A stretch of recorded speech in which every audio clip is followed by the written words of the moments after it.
education, predominantly in student services, working in outreach, access TRIO programs, and the last 6 years I've been working as a community college as faculty as a counselor. So nice to see everybody's faces, and I'm looking forward to getting into some detailed dialogue about what's after. Awesome. Thank you, Angel. Next, we have Pam.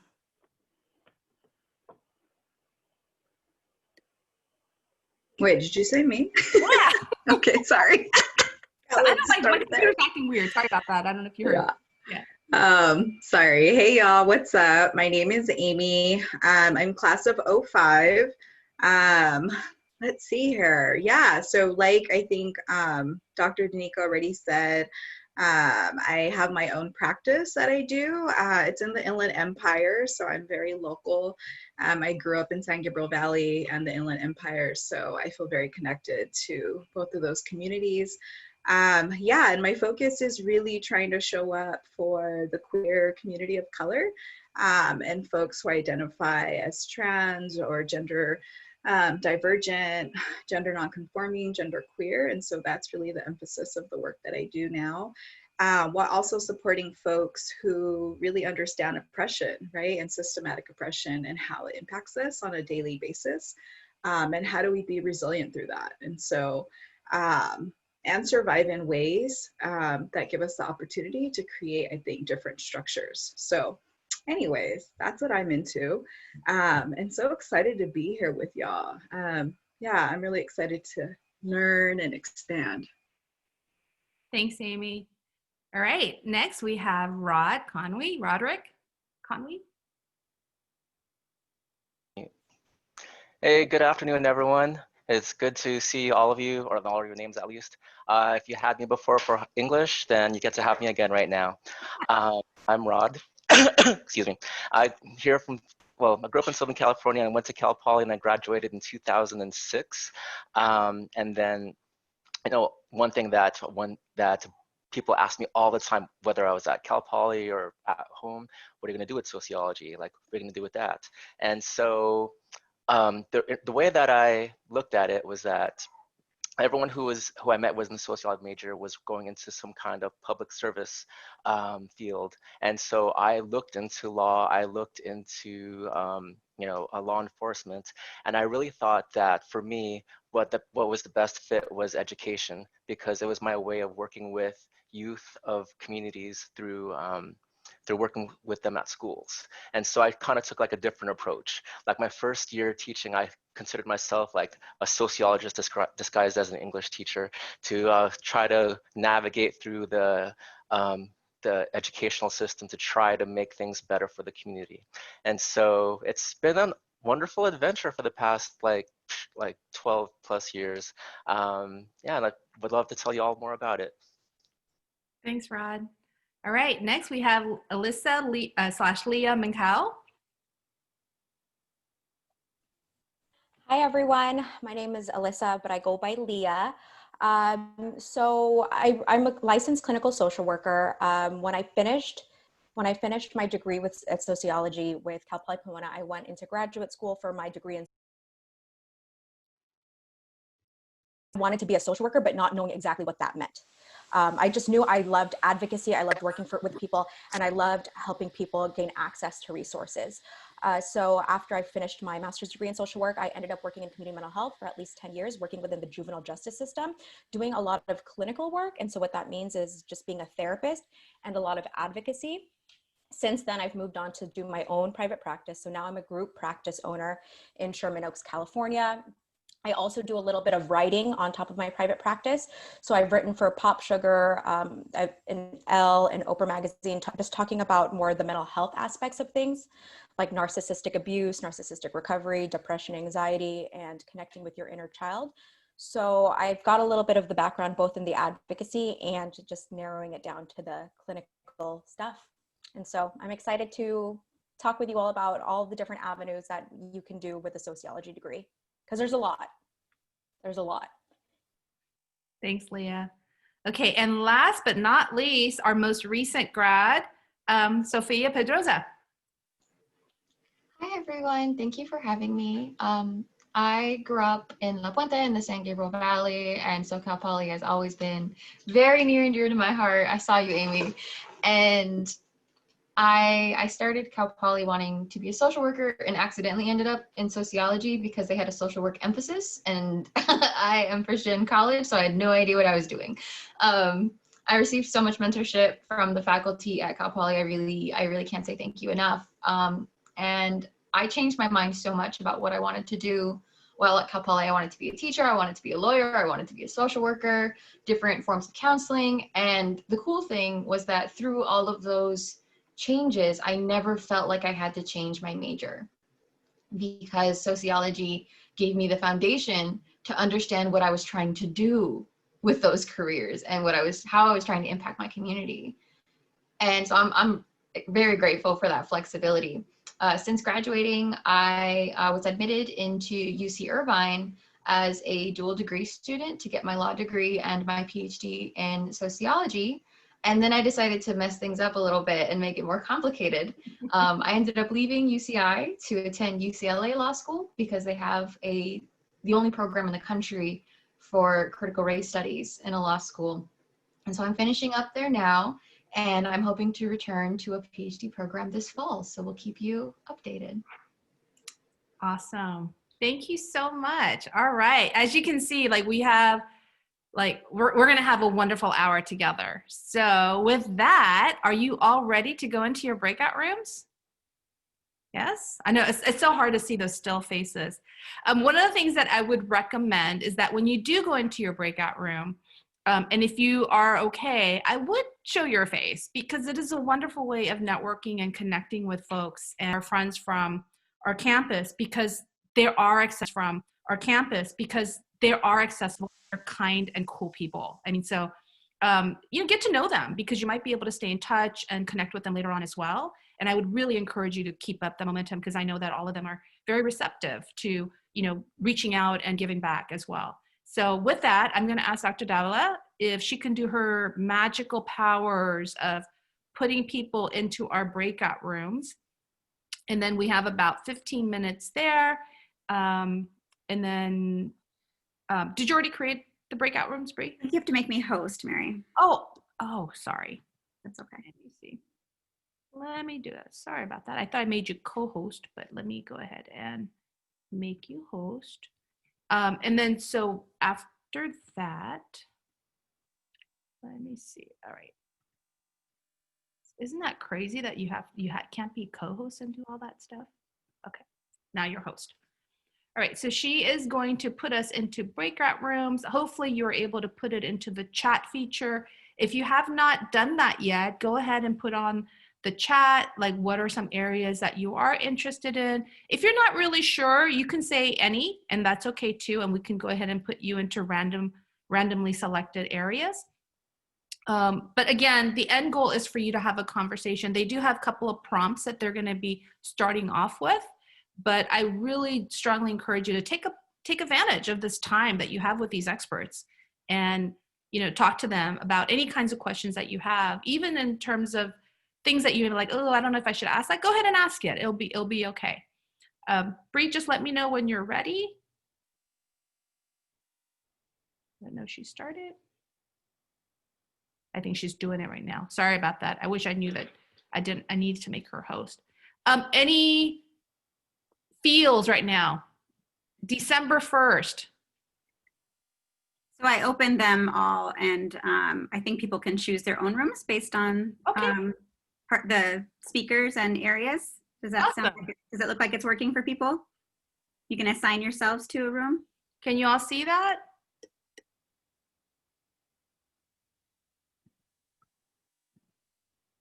I can't. I cannot see it either, Bree, from my end. Okay. I mean, my whole breakout room option's gone because I'm no longer host. Yeah. I don't know if the other host, I just got an invite to go into the room I'm hosting. Okay. I don't know if Okay. we'll go ahead and do that. Yeah. So maybe Bree is doing that. So yeah, maybe we just have to put people in, Bree. Okay. And I don't see a breakout room option for me at all. So maybe at the end you and I can chat when everyone's in. Have fun, everyone. If you're moving in. Is that Maya? Hi, Maya.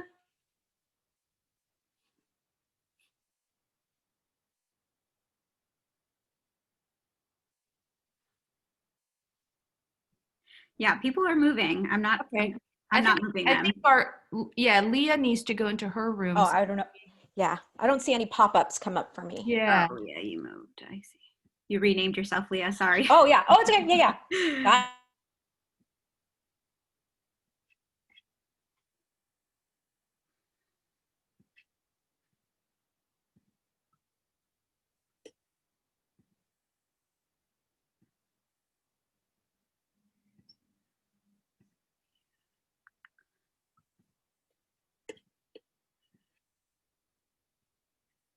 Yeah, Melissa, I don't have a breakout room icon on mine anymore. I don't know what happened.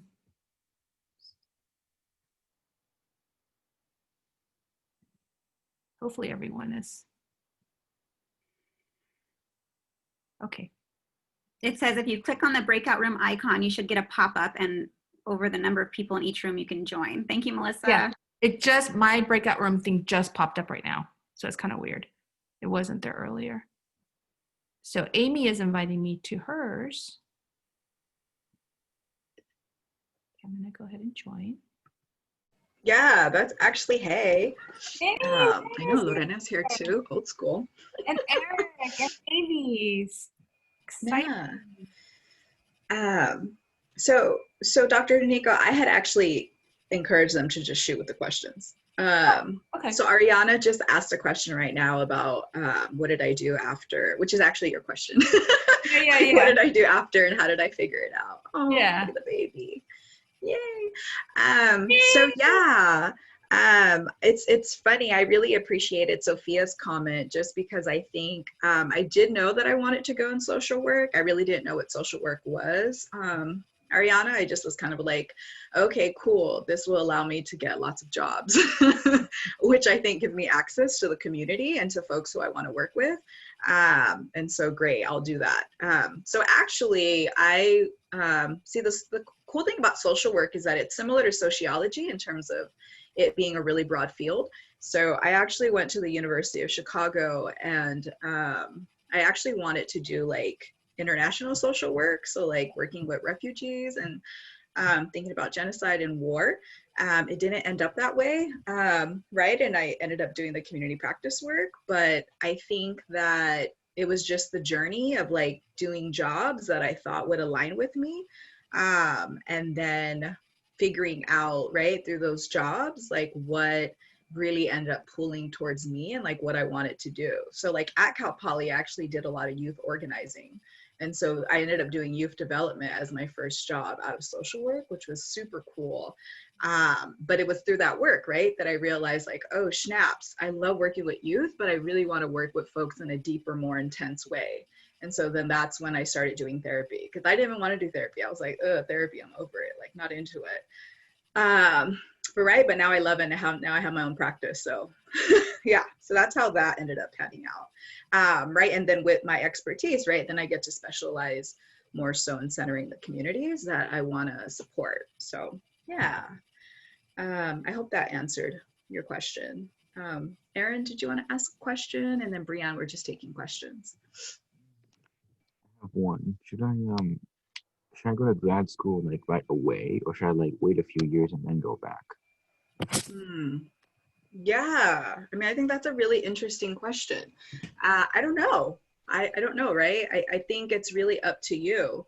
I think there are folks who really desire to have like some on the ground experience, and then they're able to use that experience to really guide them in terms of what they want to do more, right? Like if they're unclear or unsure about what grad program to go into. So, I mean, I've seen folks take that route, which has been really helpful for them. I think for me, I'm just going to be honest, as a first gen grad student, I was just like, I didn't know what I was doing. I was just like, yo, I'm on this higher ed track, so I'm just going to stay on it. And then that ended up working out for me. So yeah, I mean, I think you kind of have to think a little bit about yourself and who you are and what will help you. But I think if you know what you want to do or have some sense of that, that could be helpful, you know, and or exploring what could help you guide that process a little bit more. I think it's kind of like the question that I asked you all, like, right? Because you've been out of school for so long, so maybe it's hard to kind of recall a little bit, but what would you tell your younger self? You know, I think that, you know, what would you tell your younger self about, you know, how to prepare or what to expect or not expect? Yeah, no, I actually love that question about what to tell your younger self, because I actually would tell myself, like, you're the shit, just keep doing it. Because I'm sorry, I was on it when I was at Cal Poly. I was like in so many things, and that is what it's all about. Like, I cherished the time that I had at Cal Poly because I was so involved, and that time changed my entire life. And I'll be honest, it wasn't necessarily my time in class, unless I had an amazing professor like Dr. Nico, because, you know, let's be real, all the professors are not amazing. But it was that, right? It was really about being involved and not just taking the classes, right? But then actually utilizing the opportunities through internships, right? Through all the different trips that they have at Cal Poly, being involved, student organizing, thinking about my relationship to the community, and then really applying it, right? And saying, okay, cool, if we're talking about this in criminology, right? What does this really look like on the ground, right? What are the actual impacts of that in my local community? How is the city of Pomona responding, right, to youth and funding for, you know, prisons or what have you? So, yeah, so I think that's really important and critical because it helps you discover, right, what is meaningful for you. Yeah, thanks, Dr. Nico. I don't see your name on there. Is that, are you Brianne? Yeah. Oh, now it's coming out. Oh, weird. Okay. Do you have a question or a thought or? I didn't really have a specific question, just wanting to listen and learn from whatever you guys have to say. Hey, Amy, can you share a little bit about your MSW, or it was Masters in Social Welfare at University of Chicago, right? I think that was, and kind of your initial experience and, you know, why you opted to go there. Yeah. Because I think when students are applying, you know, where you go can matter, right? And I think you and I talked about your first year about stuff that, you know, the challenges that you were experiencing there in Chicago for multiple reasons. Can you share a little bit about that? Yeah, yeah. So I went to go get my degree in social service administration. They had a community organizing emphasis, and so I thought that was cool. I'll be honest, I just wanted to get out of Cali. I just really wanted to, like, you know, learn a new city, and a city that was similar to California in the sense of, like, right, having dynamics and diversity and things like that, and dealing with issues of social justice. But it was a private school, right? So going from Cal Poly Pomona, like, right, affordable education to a private institution, that was like a hot mess. I was not prepared for that, and it was not good for me. And I would not go there. If I had to do it again, I would have went to Cal State Long Beach or Cal State LA. But I think that is an interesting experience, right? In terms of really learning, like, what the ivory tower is and what it means to navigate those systems, and to be in a place where, wow. I mean, I think Dr. Danico, you know, when I was in school, used to always talk about us really being mindful about what other communities are experiencing and what it's like.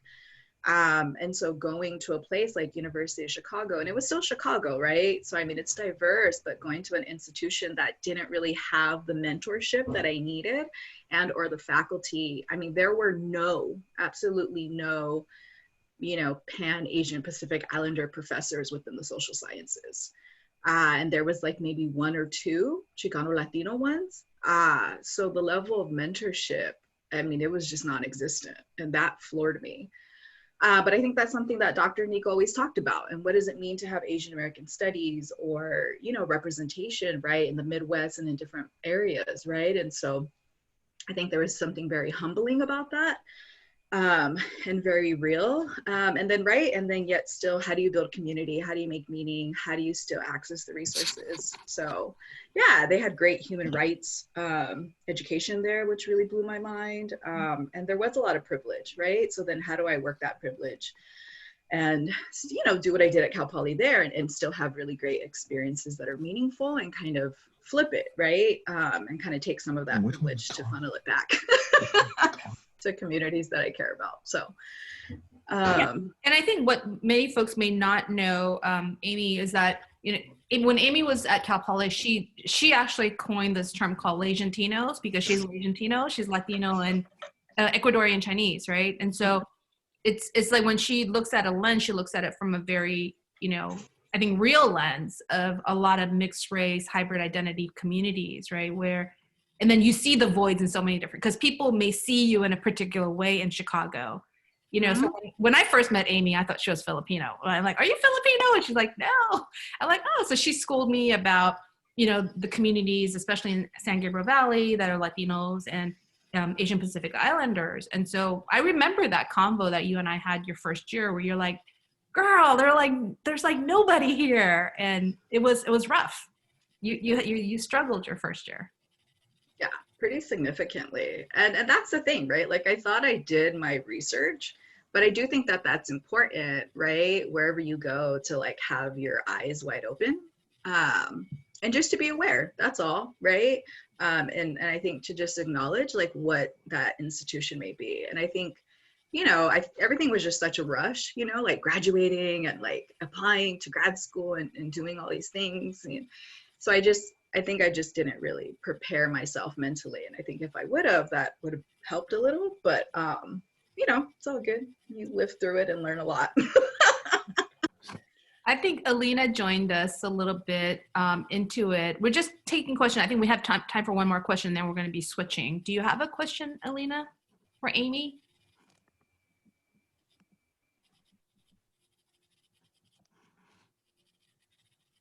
I'm taking that as a no. Yeah, or I don't know if folks have other questions or if anything has come up, Brianne. Or she says, or they, yeah, Alina said here to listen. That's cool. Okay. Thank you. Okay. Yeah, perfect. Yeah, I How think. do you guys, Oh, go ahead. sorry. Go ahead, How Ariana.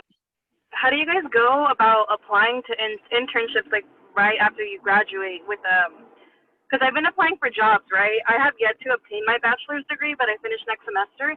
And I get easily discouraged because every single job kind of wants experience of the year, and it's kind of hard to gain experience when nobody's trying to hire you. So if you guys have any advice on doing that, like on how to get an opportunity to do something. Yeah, I mean, I think my answer may not be the conventional answer.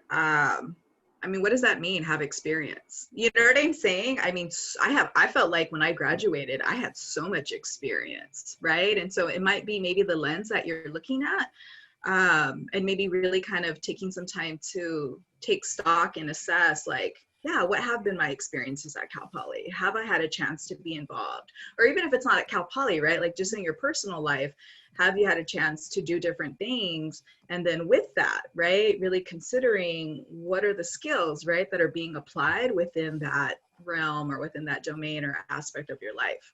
I think, yeah, there's a very capitalistic, Eurocentric kind of way of looking at things like that and what work experience is. And so I would encourage you to maybe push back and redo the resume and consider, you know, some experiences that you've had.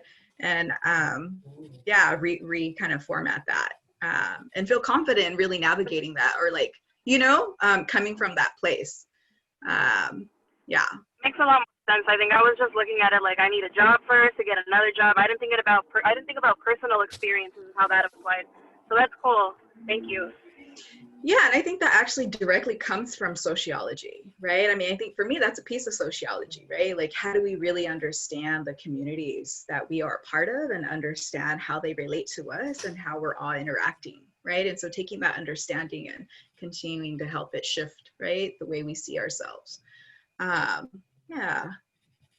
Yeah, I agree with Amy. And I think it's also, you know, take advantage of your resources. So it means that whether it's your faculty mentors or your peers or staff mentors or people in the community that you can talk to kind of strategize on best practice. Because I can tell you there are a lot of jobs available for people who are graduating or who are not yet graduating. It's just the pay is not as high.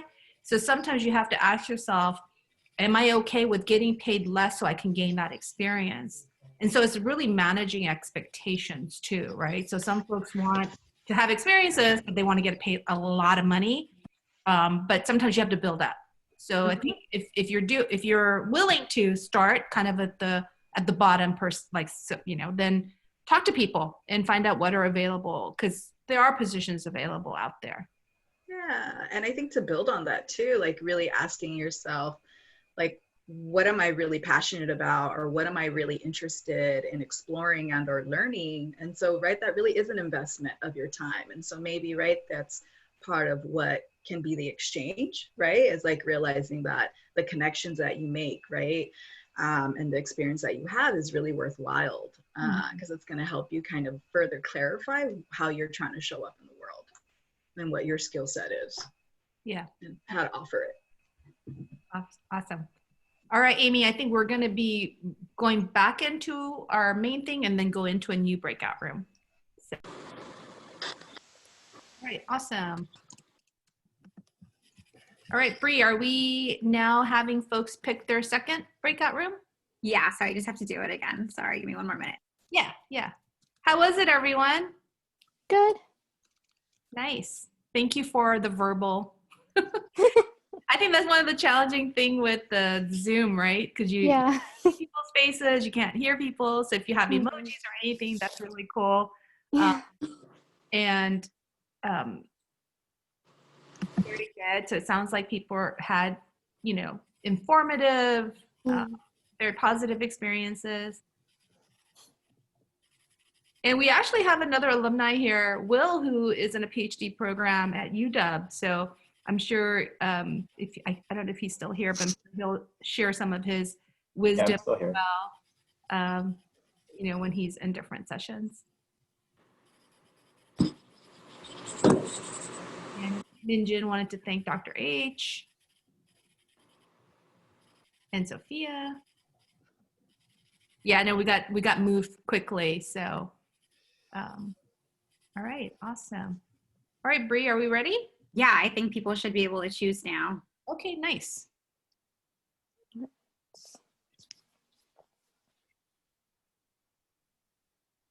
If anyone needs help getting sent somewhere, if you want to let me know.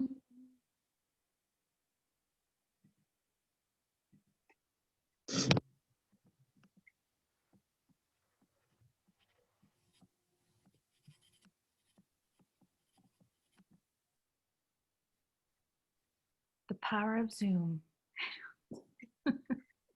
I'm so sorry. No, really, don't be sorry. Where do you want to go? With law, please. Sure. You should be good now. Thank you. You're like the goddess, Bree. Where would you like to go? Can I go to one about education? Brianne, yeah, high school teacher or counseling? High school teacher's fine. Higher ed. Yeah. No, teaching. Okay. Jacqueline is asking to go to law. Yes, let me find you. Okay. May I go to college counseling? Yes, Victoria. Let me find you. I guess the option of self-selection works for some and not others. Yeah, that's strange. Yeah, I don't see it on mine right now. Can I go to social work, please? Yes. Thank you.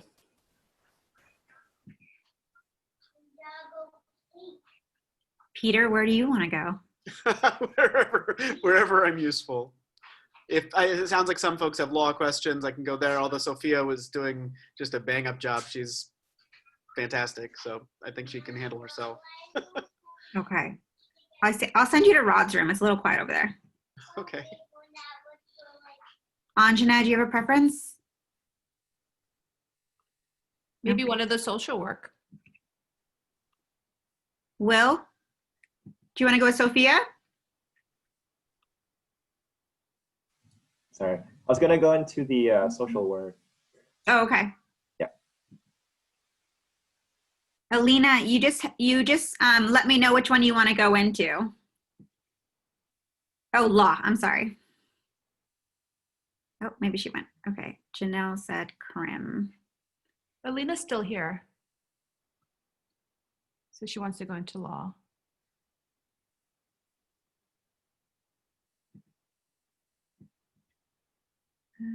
I don't have. I still see her on, oh, I still see her on our gallery on the main room. I see Nancy, Marie, and Minji still. Yeah. Oh, here she is. Alina wants to go to law. Yeah. Okay, thank you. Minji, where did you want to go? Oh, sorry, I didn't see the breakout room option, but can I go into the social work option? Because I was interested in social justice also. Of course. Okay, thank you so much. Thank you. Yeah. Nancy? Hi. I'll do any except for I already went to the college counseling. Okay. Marie? Hello, can you hear me? Yeah. Oh, okay. Can I go to Roderick's room? Yeah. Okay. Mary, where do you want to go? Which one is in need? Rod and Angel are kind of quiet. Okay, I can go into either one, whichever. Okay, I'll send you to Rod because I was just there, and I'll go to Angel's. Okay. Family leave, so this is kind of refreshing. Congratulations. Hi, Dr. D. Oh, thank you. Thank you, Nancy. What subject do you teach? English. Oh, you're right. You mentioned that. Yeah, you teach English. Yeah. Like you teach like literature or? Well, I do teach literature, but also a lot of composition. One of my favorite ones is expository reading and writing, which, you know, we get to deal with thematic units. Like one of my favorite ones is juvenile justice, is where we look at the issue of whether students should be tried as, sorry, not students, whether juveniles should be tried as adults if they commit a heinous crime enough. And so we do a lot of research. Students have to, you know, analyze different articles. They're encouraged to do their own research. They have to do basically an end paper to agree or disagree with a Supreme Court decision. A lot of different high schools use that one, but it's really, really interesting. And especially when we get into what do you call it, expository reading and writing, like I really feel like that's when I can really tie things in with sociology. Yes. So is this the whole group? Are we ready to get started? Yeah, we're started. Awesome.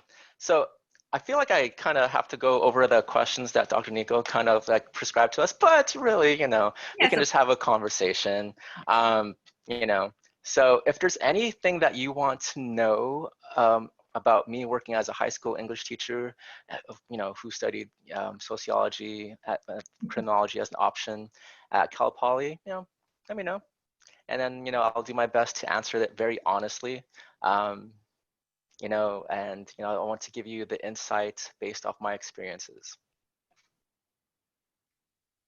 Do you want to kind of start off with your first question of like, what would you tell your younger self? You totally beat me to that. I was going to say, while we're waiting, I could start off with a question. What do you call it? So one thing is don't give up. One thing that happened to me a lot was I struggled a lot in Cal Poly. I was not a model student at first. I struggled, you know. I didn't pass a lot of classes, and I really thought that, you know, I was never actually gonna graduate from college. And so, but then, you know, after reflecting on it, you know, one thing I would tell my younger self is it's okay to struggle. Like, college is meant to be challenging. You are going to struggle, and actually be weird if you didn't struggle. It's just that some people you don't see the struggle with other people, but, you know, I felt that struggle. I internalized it. I fell into like a hopelessness spiral, but you know, it was what I needed. Like, I needed to really learn what college was like, and I really, without that struggle, it wouldn't have led me to take a sociology class and take a sociology class and learning about minority communities and making me want to do something better for society with that. And that's why I became a teacher. So that's kind of important. Also, it's okay to not know what you want to do before you graduate. Like you may change your mind. You know, like I have a professor who studied English in college, and you know, now she's a sociology professor. And so, you know, back when I was at Cal Poly, I think the vice president for student affairs was a bio major when he was an undergrad. So it's always a big turn. Like I think the president of Cal Poly at the time, he actually was, I think he did K-12 education beforehand. So it's very interesting to see how people's paths change. So whatever you graduate with, you're not necessarily stuck in. So I want you all to know that. And a lot of places who are looking for employees, whether it's different businesses, when they have lots of roles, and because times are always changing, you know, they're not typically like a typical role. So lots of times they want to see that you have at least a 4-year degree, and if it's with their business or for their profession, that's more encouraged, but they want to see that you have a higher level of education, that you have a higher level of critical thinking and analysis skills, and that you're able to do more than that with that education. So that's some advice I would give myself. Okay, and do we have yes, let's see. And then, what's it like in my profession? So one thing I told the other group that I want you all to know is that working in education is frustrating and rewarding at the same time. When I first came into the profession, I was really optimistic. You know, like I said before, like I really wanted to be a teacher so I could like work with youth and kind of like make their lives better in some way or fashion. But it's a lot more complex than that. There's a lot of history within each community, and even with the people that you work with, whether it's my students in the class or the students at the school, they themselves have like their own personal history with like education and all the other factors that affect their educational life. So you are one factor in a big machine that has lots of other factors. So like, you know, their family life plays a factor, their community life plays a factor, the community history has a factor, the school's logistics and their rules and regulations have a factor in what you can teach, and same thing at a district level or even at a state level. So I wanted to, you know, really do a lot, but it took me a long time to realize I can only do so much, but that so much still was significant enough to make it really a worthwhile profession and make students really enjoy it. So, you know, I recognized like it would be nice if I could, you know, totally like rearrange the system of education, but in the meantime, you know, I'm still a part of it. And, you know, the good thing is that with a sociology background, I can kind of see how the system works and try to navigate through it as much as possible for my students.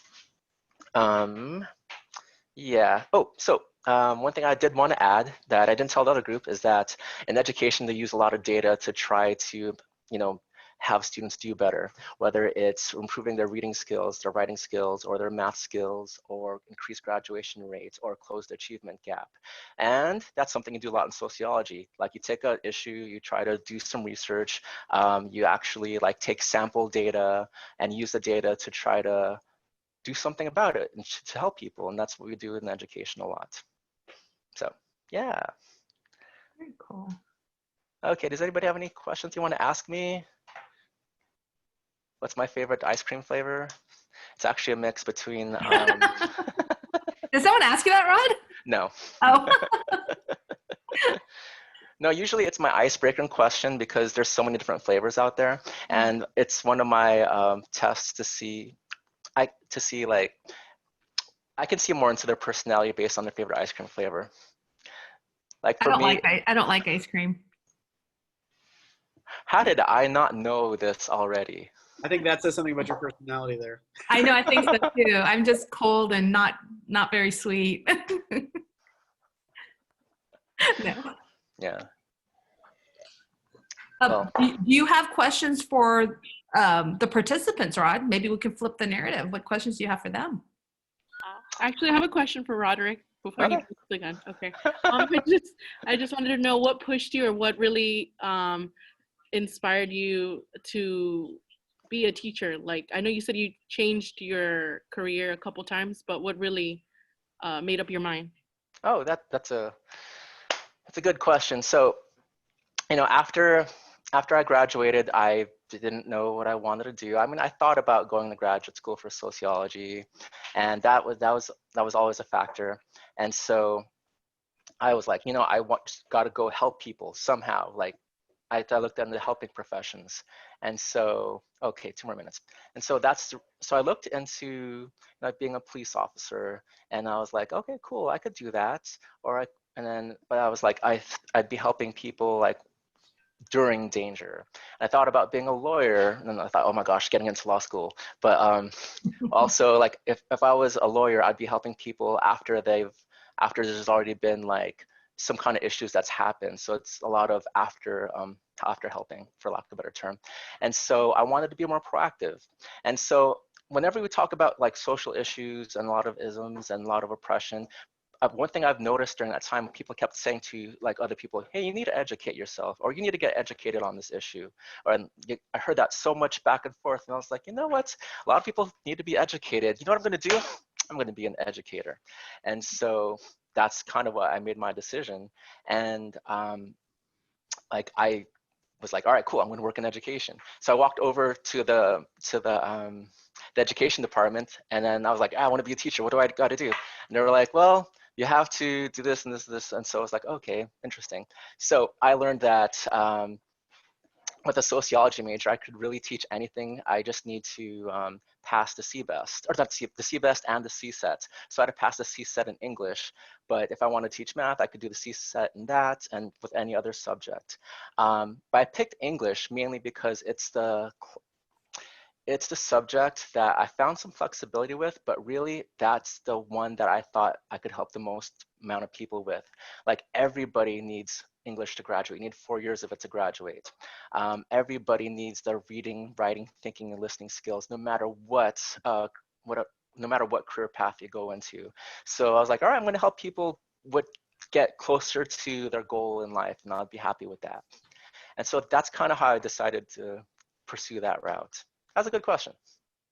That's awesome. Thank you for sharing your story, and I applaud you as a teacher, because this distant learning is tough. I'm a TA right now, and I see the kids struggling. So thank you so much for everything. Thank you. Cool. And he's a new dad on top of that. Yeah, balancing parenting and teaching is definitely interesting. So since we have about 13 seconds, Marie, do you have a question? It's okay, we only have 6 questions. Oh no, I just can't think of anything like on the spot. That's totally fine. But that's something I would encourage to consider it at least as an option, and then go from there, because it really has informed my thinking as an educator so much. Yeah, thank you. Yeah, I think everyone's coming back. We just got moved in, Bree. Okay, great.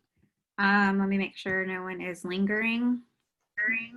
I think folks are still making their way. Are they? There we go. Yeah, we just got pushed out, so. Oh, okay, then it should be good. Yeah. Okay, so many thanks to our panelists and to our students for asking such great questions, especially in the rooms that I got to go to. It was really great to hear from you all. So we just have a few minutes left, and we wanted to open it up and see if there were any questions, any burning questions for our panelists.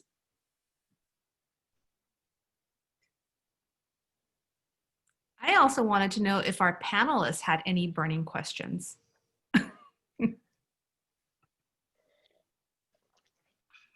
Or things you didn't get to share because of the time constraint. It went by so fast.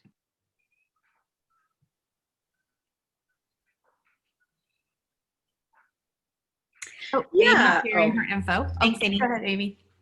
No, I was just gonna say I love that, Dr. Nico, and this is why, right, I'm in relationship with you. I think my burning question is, like, we're in this time, y'all. I mean, we are sociologists, right? Like, that is something that connects us. How do we continue to use this time, right, that we are in all of this transition to, I don't know, continue to dream, continue to envision, right? I mean, I think if there's one thing that Cal Poly, taught me, right, Dr. Nico and other mentors that I had, was like the importance of staying in relationship, right? And so what does that mean for all of us, and being here in this moment, and how do we want to shift things, right, and dream of things in a different way? Yeah.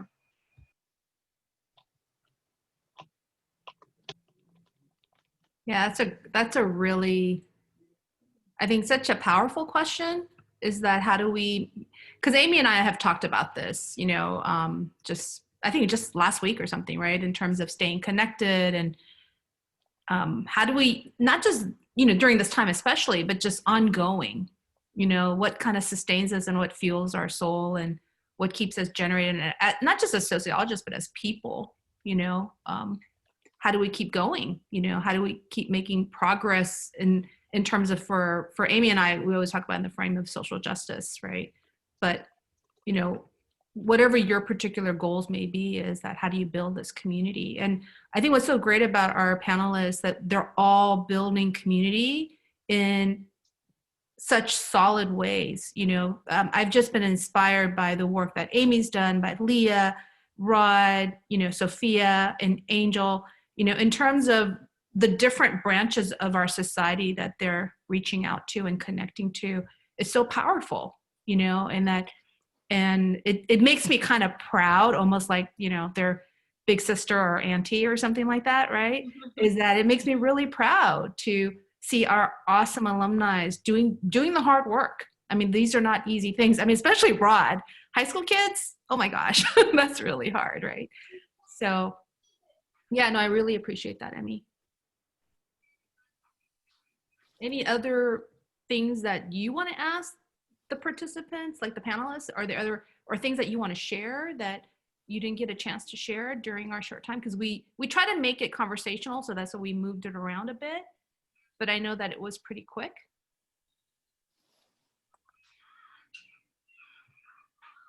I just want a comment, if there's no questions, too, about how great it is to see Dr. Danico modeling mentorship for all of us, and how, it's really bringing up for me the importance of networking for our students, especially in the time of COVID when we're isolating, right? So I'm really grateful to everyone showing up today, and hoping that we can have more opportunities as a department to build relationships and to support students in this really challenging time. So yeah, thank you all for modeling that. Yeah, and I appreciate Will being here, and Lorena and Eric were here for a little bit. Lorena, Eric graduated back with Rod, or Rod and Amy time, because they all went to Hawaii together. So it's really nice to see alumni coming back as well, and kind of showing their face and showing their support of each other. So I think the peer modeling, or mentoring, continues. I was sharing with some of the folks earlier that Angel, even though I was kind of his, advisor, who kind of said, hey, what are you gonna do with your life? He ended up doing the same thing for my daughter. So it's like full circle, which is really awesome. And my daughter said he was the best counselor ever. And the only reason Angel and I stayed in touch is because he became friends with my 2-year-old. Right? Yeah, right. Who I ended up being her community college counselor.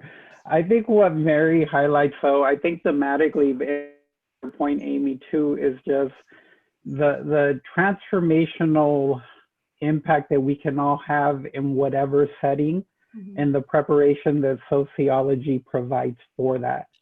And I think I would also just highlight that it's really a career journey. It's not something, so by all means, I embrace that journey and that uncertainty that comes with it, because I think it has prepared me, what I've heard others share, to do the positive work in the broad range of settings that we do. So continue to ask those critical questions, and we need good like the type of people that this program prepares everywhere. So, thank you for making the time to be here. Thanks, Angel. And if I know that Sofia and Amy have shared their info, I don't know if Lia, Rod, and who's the other person I know? Lia, Rod, and Angel. Rod and Angel. Share, yeah, if you can share your contact info, as well.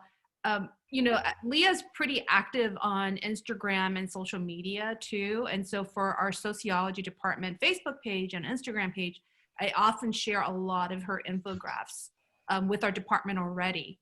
So, you know, be sure to follow her because she really does offer a lot of wonderful strategies on coping and stress management and wellness and community building. And Amy is doing some powerful things with groups that she's going to announce, I think, next year. But in terms of doing group work with, you know, queer communities and queer communities of color, and really being able to articulate our own voices. I mean, I think there's a way for us to stay engaged with each other. And I think someone was asking about internship. I mean, I think talk to the experts and ask them, not to put Leah or Amy on the spot, but hey, are you looking for interns? You know, like whatever it may be, you might want to talk to these licensed clinical social workers and, you know, talk about these kinds of opportunities. And then for those who are applying to law school or for PhD programs, you know, reach out to Sofia after December 19th when her finals are done, and Will as well, who's at University of Washington. And, you know, to talk about, hey, you know, what are some of the strategies of even just getting, thinking about wrapping your head around applying for grad school. And all of our panelists can obviously speak to that. Angel went to University of Maryland, Leah went to USC, Amy went to University of Chicago, Rod went to Azusa Pacific, Sofia went to UCI and UCLA. So, I mean, we have a breadth of folks who've been to a lot of different schools, different sets of experiences. Use it. This is what networking means, but I think it's not in a transactional kind of way. I think what we try to foster in the department is more of a relational kind of resource, you know, seeking and soaking in. So we always, you know, give back, you know, and I think that's what I love about our students and the students that I've had the luxury and privilege of working with, is that we give a lot, but they always come back and give back to us, which is beautiful. All right. Well, I think if there are no other comments, I'm just going to ask the panelists to stay on really quickly so I can thank you properly. And I'm hoping that, you know, when things open up, and it will, you know, when things do get better, that we will all be able to see each other in person. I would love for the panelist group to come back to Cal Poly in person so we can host you properly and then eat and celebrate and all that stuff. And just, you know, I know I keep bringing up Rod and Angel's new babies, but, you know, they just had a baby, not together, but, you know, just want to congratulate them on their 2 beautiful boys. And so I think these kinds of life changes, you know, things that we can celebrate together even during the time of COVID. So thank you all for coming. I hope you enjoyed it, found it to be meaningful in the best possible way. And everyone is putting their contact info on the chat. So it's going to be up. If you don't have it, just go ahead and look through it. And yeah, and I hope that we can all see our awesome students in the very near future. So thank you all for spending the hour with us. Bye. Thank you. Thank you. Bye, y'all. Take Good care. afternoon. Bye-bye.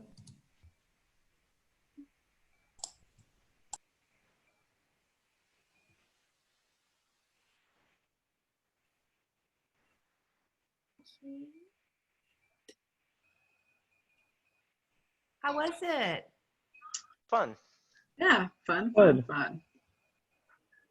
Cool. Yeah, we didn't know how it was going to go. You know, Zoom is odd, right? So we just hope that it was meaningful for you as well, because I know all of you are givers, and that, you know, I know that your expertise and your contribution probably meant a lot to these students. If you just remember what it was like for you, you know, just listening to folks that you can look up to. So I really appreciate you being available and present to serve as role models for our students. And I can tell from the comment section, they really got a lot out of it. And I did record it. I won't share it if you're not comfortable with it, but I did record it just in case there are other students who may want to, you know, hear. I'm not sure what it recorded because we went out to breakout rooms. So it might have just been in the ones that I'm at, but thank you so much. Really so appreciate you all and so grateful for all of you. And yeah, let's connect soon. It's been a long time for Rod and Leah. I haven't seen you both in a long time. So I see Angel periodically, you know. Right, fortunately. Yeah, we kind of hang out sometimes. Yeah. So, but yeah, I would love for us to hang out and just connect and, you know, continue to build our community and expand it. Yeah. And if there's any way that we can support what you are doing, please let us know. Yeah. Yeah. Thanks, Thank everyone. you. That's fantastic. Yeah. Yeah. Thank you. I found that, you know, I had some really good questions from the students, and it's almost one of those things, and it's just the nature of the limitations with Zoom. I almost wish we had a little more time, right? Yeah. But overall, it was a lot of positive dialogue. So thank you for taking the time to coordinate something like this. Thanks, Angel. Thank you for always doing things like this. Even when I was in school over 10 years ago, you were doing stuff like this. So thank you for being consistent. Thank you for just, in my mind, being a social worker, you know, just always advocating for us to connect. I think it's so amazing what you do for the department. Oh, thanks, Really Leah. You know, I appreciate have an honorary MSW member because my partner. Oh, I forgot about that. And Leah, by the way, Johnny Owens said hi. Oh, yeah, okay. I'll say hi to her. Thank yeah. you. So she's like, oh, Leah. So yeah. All right. Thank you all. Have a wonderful rest of the day. Thanks, everybody. Love you See you all. Thank you, everyone. guys. Love you. Good Take seeing care. you. Bye. Bye-bye. Take care. Bye. Have a great day. Thanks. Get some sleep, Angel. I know you do that. Hang in there. Take care. Bye-bye. Bye. Bye. Bye, Dr. D. Bye, Rod. Thanks so much. Great connecting. Definitely great. I'll talk to you soon, okay? Okay. Bye. Bye.